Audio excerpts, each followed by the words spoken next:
Untuk mengarungi samudera menuju Indonesia sejahtera, Komisi Pemilihan Umum menetapkan 3 pasangan calon presiden dan calon wakil presiden yang berkontestasi di pemilu 2024. Penetapan ini dilakukan setelah KPU melakukan verifikasi dokumen dan melihat hasil tes kesehatan ketiga pasangan tersebut. Sebelumnya, para kontestan nakoda negeri ini melewati berbagai tahapan. Partai Nasdem, PKB, dan PKS mendeklarasikan pasangan Anies Baswedan Muhaimin Iskandar sebagai Capres dan Cawapres Koalisi Perubahan. Dengan memilih tempat di Hotel Majapahit yang dulunya bernama Hotel Yamato Surabaya, Jawa Timur, pasangan ini menyebut sebagai titik awal perubahan sejarah perjuangan bangsa Indonesia. Acara ini digelar pada 2 September 2023. Untuk memantapkan perjalanan, pasangan ini pun mendaftarkan ke KPU pada 19 Oktober 2023. Dalam sambutannya, Anies berharap pemilihan presiden berjalan tertib, jujur, dan adil. Sementara itu, koalisi PDIP, Partai Perindo, P3, dan Hanura mendeklarasikan pasangan Capres dan Cawapres Ganjar Pranowo Mahfud MD di kantor DPP PDI Perjuangan Menteng, Jakarta Pusat. Usai dideklarasikan, Ganjar mengatakan dirinya bersama Mahfud mendapat amanah yang ia sebut penuh tantangan untuk berjuang bersama rakyat. Sebelum mendaftarkan diri ke KPU, pasangan yang memiliki visi mewujudkan Indonesia unggul ini memusatkan berkumpul di Tugu Proklamasi Jakarta. Pemilihan lokasi ini pun bukan tanpa alasan. Di bawah patung proklamator Soekarno Muhammad Hatta, pasangan ini menegaskan satu pemikiran untuk melanjutkan cita-cita para pendiri bangsa, mewujudkan cita-cita proklamasi 17 Agustus 1945. Sedangkan pada 25 Oktober 2023, pasangan Prabowo Subianto Gibran Rakabuming Raka memilih Indonesia Arena Senayan, Jakarta untuk deklarasi sebelum mendaftar ke KPU. Dengan menyatakan bertekad untuk meminta mandat dari rakyat Indonesia, Prabowo menuturkan, Indonesia menghadapi titik yang sangat penting untuk mewujudkan Indonesia hebat.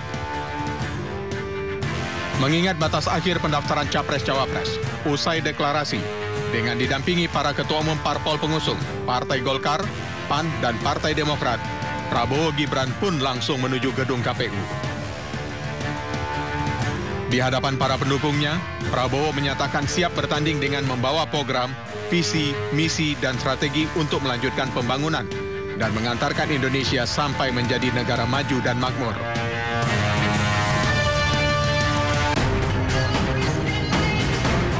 Sejatinya, debat Capres-Cawapres menjadi ajang adu gagasan dan edukasi pada masyarakat. Apalagi masa kampanye pemilu 2024 berjalan singkat, hanya 75 hari. Pencitraan politik yang dikemas dengan beragam cara harus diposisikan sebagai bagian dari pemasaran politik, bukan propaganda. Siapapun yang akan terpilih menjadi pemimpin, negeri yang kaya sumber daya ini harus lebih maju dan sejahtera.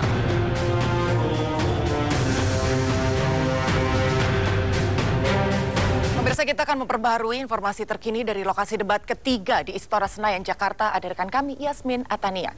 Selamat sore, Yasmin. Silahkan dengan laporan Anda situasi di Istora Senayan.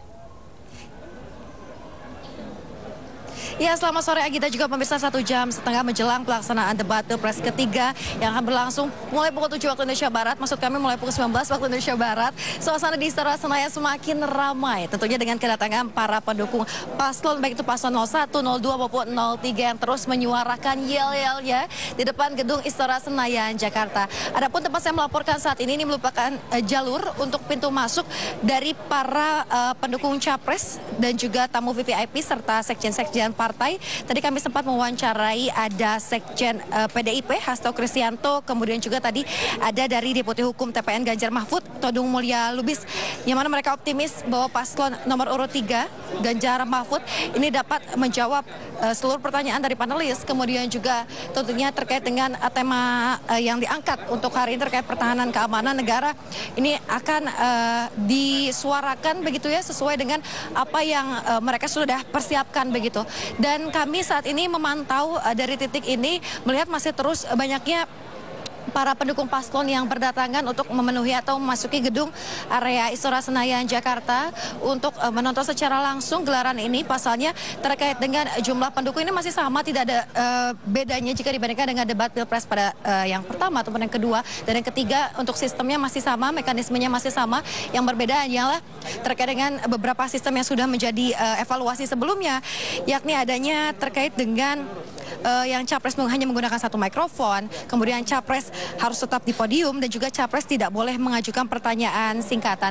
Adapun terkait dengan pengamanan ini sudah sangat dipersiapkan juga, tadi dari pihak kepolisian sudah meninjau langsung, memantau untuk memastikan bahwa keamanan penyelenggaraan debat Pilpres ketiga ini dapat berjalan dengan efektif dan juga lancar. Selain daripada itu juga, selain dari sebanyak 3.000 pengamanan baik dari TNI Polri, kemudian juga dari pihak pengamanan KPU yang sudah berjaga di red carpet, ini saya melihat juga dari tim ada dari rekan-rekan media untuk tim penyambutan para paslon pun sudah standby siap bersiaga di area red carpet. Anggi. Terima kasih Yasmin Atania yang melaporkan langsung dari Istora Senayan. Selamat bertugas kembali. Pemirsa, 3 pasangan calon presiden dan calon wakil presiden akan kembali beradu gagasan dalam debat ketiga yang mengusung tema pertahanan, keamanan, hubungan internasional dan juga geopolitik. Tidak hanya permasalahan di dalam negeri, isu geopolitik di kawasan ini juga menjadi tantangan bagi presiden terpilih yang selanjutnya dalam memimpin Indonesia.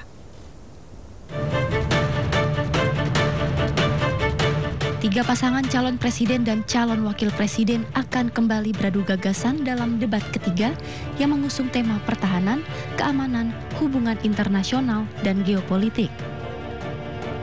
Indonesia sebagai negara kepulauan terbesar di dunia berbatasan dengan 10 negara tetangga baik di laut maupun darat. Sehingga keamanan Indonesia adalah pondasi bagi kedaulatan dan kesejahteraan rakyat. Dan keamanan ini tak hanya mengenai kekuatan militer, tetapi juga diplomasi yang memegang prinsip perdamaian dunia, saling menghormati, dan tidak mencampuri urusan dalam negeri negara lain. Selain itu, sebagai bagian dari masyarakat internasional, Indonesia berkomitmen terus menjalin kerjasama secara regional dan internasional untuk mengatasi permasalahan bersama.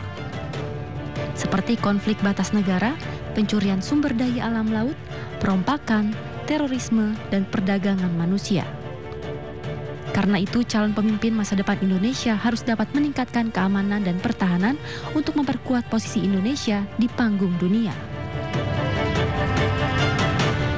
Kemudian bagaimana gagasan serta visi dan misi para capres dalam menghadapi tantangan pada bidang pertahanan, keamanan, geopolitik, hubungan internasional, dan politik luar negeri?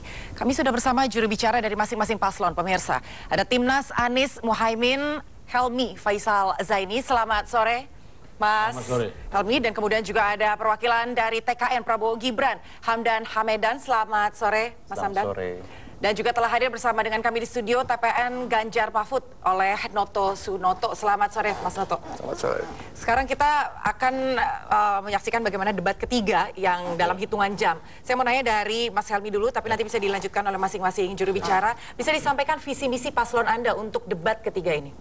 Ya, jadi Mas Anies itu punya gagasan. Kalau beliau nanti jadi presiden, maka yang disebut dengan pertahanan itu ada 3 gagasan ya, tiga ide. Ide yang pertama itu menjadikan ASEAN sebagai beranda. Oke. Ya, jadi menggalang kaukus negara-negara ASEAN untuk membangun pertumbuhan baru, pusat-pusat pertumbuhan baru, sekaligus mengkonsolidasi. Sehingga dalam tatanan dunia global, para pemain yang akan bermain di Indo-Pasifik itu tentunya harus kulonuwun ya dengan Indonesia sebagai big brothers ya, sebagai negara dengan jumlah penduduk paling besar tentunya di ASEAN. Nah, yang kedua adalah konsep mengubah paradigma dari apa yang disebut sebagai minimum essential forces kepada yang disebut dengan new essential forces. Ya. Jadi kalau kita melihat memang 10 negara-negara besar yang belanja alutsistanya itu sudah mungkin lebih 1% dari PDB ya, seperti Amerika, Jepang dan seterusnya. Nah, tetapi karena kita ini kan memiliki prioritas-prioritas dalam konteks misalnya mengurangi angka kemiskinan dan seterusnya. Nah, kita harapkan ya minimum essential forces ini akan berakhir di 2024. Ini diubah konsepnya menjadi new essential forces, di mana pembelanjaan alutsista nanti itu harus berbasis kepada fungsi, ya, kemudian kebutuhan-kebutuhan yang tentunya berdasarkan tentu teknologi yang lebih canggih. Ya. Nah, yang ketiga, menjadikan kita kan punya para diplomat di luar negeri, ya. Para dubes-dubes, konjen dan seterusnya, menjadikan mereka ini sebagai super soft power diplomasi. Ya. Jadi kalau para diplomat-diplomat kita di luar negeri itu bisa menjadi apa namanya super diplomasi, ya, maka ketegangan-ketegangan baik yang konteksnya itu bilateral ataupun multilateral itu bisa diturunkan tensinya, sehingga yang tadinya mau perang gitu misalnya ya bisa berdamai. Maka saya kira mendahulukan ya, diplomasi untuk membangun apa yang disebut sebagai perdamaian dunia. Kalau dari paslon Anda sendiri, Mas Hamdan? Ya, kita tahu bahwa Pak Prabowo Subianto sudah mengatakan kepada publik, falsafah beliau adalah one enemy is one too many, 1,000 friends are too few. Satu musuh itu terlalu banyak, 1.000 kawan itu terlalu sedikit. Prinsipnya adalah kita tetap menjadi negara yang independen, netral, dan non-blok. Sehingga kita berkawan dengan seluruh kekuatan yang ada dimanapun. Baik dengan Amerika Serikat, kita dekat dengan Amerika Serikat, kita dekat dengan China. Karena apa? Karena semua foreign policy itu bermuara untuk sebaik-baiknya kepentingan rakyat Indonesia. Di tahun 2024 ini ada sebuah shifting yang besar. Kenapa? Itu disebabkan ada lebih dari 40 pemilu yang terjadi. Ada pemilu di Amerika Serikat, ada pemilu di Indonesia, ada pemilu di Taiwan, dan ada juga pemilu di Rusia. Mengapa? Ini akan mengganti komposisi dari pemimpin besar bukan hanya di Indonesia, tapi juga di luar negeri. Kita tahu misalnya situasi geopolitik di China dan Taiwan seperti apa. Baru-baru ini Amerika Serikat misalnya telah mengeluarkan National Resiliency Act untuk melindungi Taiwan. Di mana pemerintah Amerika Serikat diberikan kewenangan untuk memberikan up to $2 billion untuk memproteksi Taiwan di utara. Lalu di selatan kita tahu AUKUS juga semakin meningkat, yaitu Fakta Perlindungan Keamanan antara Australia, United Kingdom, dan Amerika Serikat. Di mana Amerika Serikat sudah berkomitmen 800 miliar dolar untuk melindungi Australia, untuk memberikan teknologi-teknologi terbaik kepada Australia. Bagaimana kita menyikapi hal ini semua? Itu yang pertama. Yang kedua, pertahanan bukan hanya tentang alutsista, tetapi juga tentang food security, cyber security, bagaimana kita meningkatkan kesejahteraan untuk para prajurit kita, untuk para diplomat kita, agar kita siap. Karena tantangan bangsa ke depan bukan hanya siapa punya teknologi tercanggih, tapi begitu macam ada yang namanya proxy war. Itulah yang perlu kita siapkan. Itulah Bapak Prabowo dan Mas Gibran menyiapkan semua itu agar bangsa Indonesia bukan hanya siap untuk menghadapi tantangan di masa depan. Karena ingat, mengenai pertahanan itu ada sebuah adagium, si vis pacem para bellum. If you want peace, prepare for the war. Bukan berarti karena kita menginginkan perang, bukan. Tapi kita menyiapkan pertahanan kita sebaik mungkin agar menjadi deterrent buat negara lain tidak mau untuk mengganggu Indonesia, tidak melanggar misalnya airspace kita, dan tidak melanggar kedaulatan kita. Itu. Oke, kalau dari paslon Anda, Mas? Yes, Bang Anggi, ketika berbicara mengenai kebijakan luar negeri, politik internasional, dan geopolitik, ada 4 hal yang perlu diperhatikan. Pertama, tentunya adalah ada prinsip yang perlu dijaga. Yang kedua adalah kepentingan nasional yang perlu dibela. Yang ketiga adalah solidaritas antar bangsa, solidaritas internasional yang perlu terus kita pertahankan. Namun juga yang keempat adalah bagaimana ada perkembangan yang tadi Mas Hamdan juga sedikit sampaikan, baik itu geopolitik, geoekonomi, tren-tren baru dunia yang perlu kita amati bersama. Nah, itulah yang malam ini Pak Ganjar dan Prof. Mahfud tentunya akan menawarkan opsi-opsi dan ide-ide baru. Bagaimana kita bisa menghadapi tantangan dan perkembangan dunia yang sangat dinamis dan perlu kita cermati bersama karena Indonesia tidak bisa dianggap hanya sebelah mata gitu ya. Indonesia sangat strategis posisinya baik itu ekonomi, politik maupun diplomasi. Dan yang kedua adalah isu ini sifatnya elitis. Tidak banyak masyarakat Indonesia yang mungkin bisa memahami secara detail begitu ya. Nah, tentunya nanti kita harapkan dan tentunya Pak Ganjar akan menawarkan karena sudah berinteraksi dengan banyak masyarakat di berbagai wilayah, bagaimana isu-isu domestik bisa dikaitkan dengan isu internasional. Bagaimana dinamika global bisa juga dibawa interestnya atau kepentingannya untuk masyarakat kelas bawah di Indonesia. Contoh, Pak Ganjar baru saja sharing dia bertemu dengan petani yang punya masalah mengenai pertanian yang semakin lama semakin turun. Tentunya ada isu internasional di sana. Keamanan maritim kita seperti apa, kerjasama perikanan kita seperti apa. Begitu juga dengan petani misalnya, yang saat ini mengalami ancaman ketahanan pangan. Dan itu ada kontribusinya terhadap penanganan isu iklim dan keamanan pangan dunia. Jadi itu yang akan Pak Ganjar Prof Mahfud tawarkan nanti. Oke, tadi dari Mas Helmy sempat menyampaikan bahwa para diplomat di luar negeri ini nanti akan berfokus kepada soft power diplomasi. Bahwa bagaimana nanti diplomasi itu bisa dimaksimalkan untuk menciptakan perdamaian dunia. Bisa disampaikan secara konkret apa yang dipersiapkan oleh paslon Anda untuk di debat ketiga ini, program-programnya dan juga langkah konkretnya, Mas Helmy? Ya, jadi sebetulnya kan politik luar negeri kita itu kan mengenal apa yang disebut sebagai bebas aktif ya. Bebas aktif itu bebasnya tidak ke blok barat, tidak ke blok timur. Aktifnya secara proaktif mendorong apa yang disebut sebagai terciptanya ketertiban dunia dan perdamaian abadi itu. Ya. Nah, karena kata kuncinya adalah perdamaian, ya, maka tentu Mas Anies itu memiliki apa yang disebut sebagai membangun kesamaan pandang para diplomat kita untuk sejak awal prinsip penegakan hak-hak asasi manusia, ya, yang tentu ini adalah merupakan dasar dalam pembentukan apa yang disebut sebagai perdamaian dunia.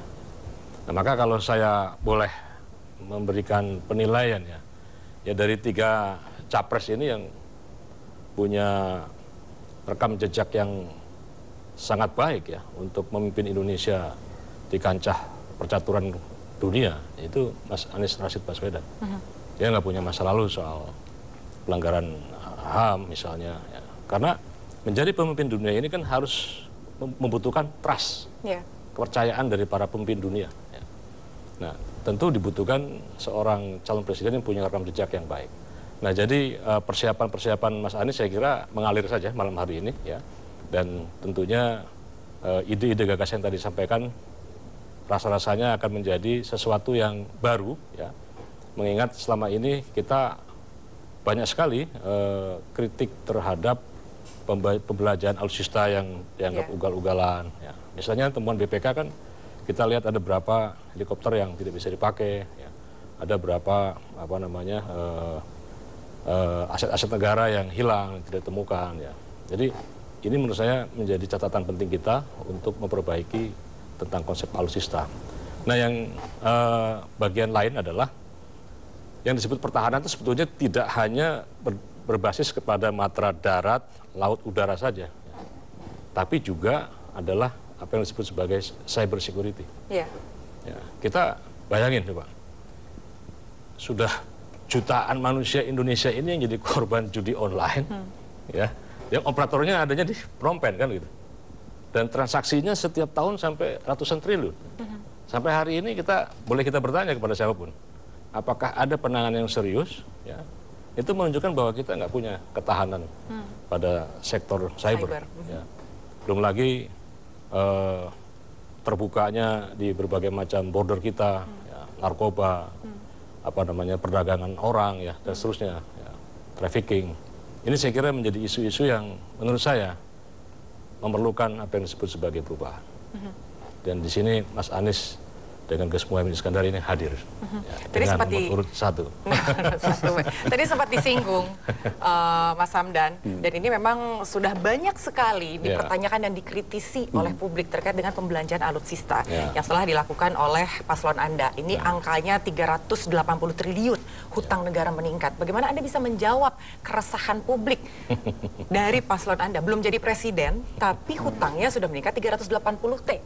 Jadi kalau kita lihat hutang itu disepakati bersama ya. Kita lihat defisit anggaran kita itu bahkan yang terakhir adalah cuma 1,85% terendah dari sejak 2011. Jadi pemerintah itu sudah sangat hati-hati dalam hal ini. Nah, kalau kita berbicara mengenai hutang, ini maksudnya dengan hutang pesawat terbang ya. Kita tahu bahwa apa yang terjadi adalah pesawat F5 kita dan beberapa pesawat kita ini sudah habis masa pakainya. Sehingga dibutuhkan pesawat yang bisa dipergunakan untuk melakukan intercept, untuk melindungi 7,5 juta kilometer airspace kita. Nah, maka dari itu Pak Prabowo melakukan diplomasi pertahanan, mencari pesawat terbang yang bisa dibeli oleh Indonesia sebagai interim sampai kita mendapatkan Rafale. Nah, sekarang kita tanya, apakah ada case di dunia internasional di mana suatu negara itu membeli pesawat dengan hutang misalnya, ataupun dengan pesawat bekas? Di bulan November, Menteri Pertahanan Turki mengorder 40 Eurovision Typhoon, pesawat bekas dari UK dan dari Spanyol untuk kebutuhan interim. Sama persis dengan apa yang terjadi di Indonesia. Ini menunjukkan apa? Terjadi perubahan geopolitik yang pesat, di mana suatu bangsa kita harus betul-betul menyiapkan alutsista yang tepat untuk mengantisipasi perubahan geopolitik yang ada. Nah, disitulah Pak Prabowo mengajukan Mirage 2000-5. Oke, kita akan tahan dulu para narasumber. Kita akan melihat dulu pemirsa bagaimana saat ini situasi yang ada di Istora Senayan.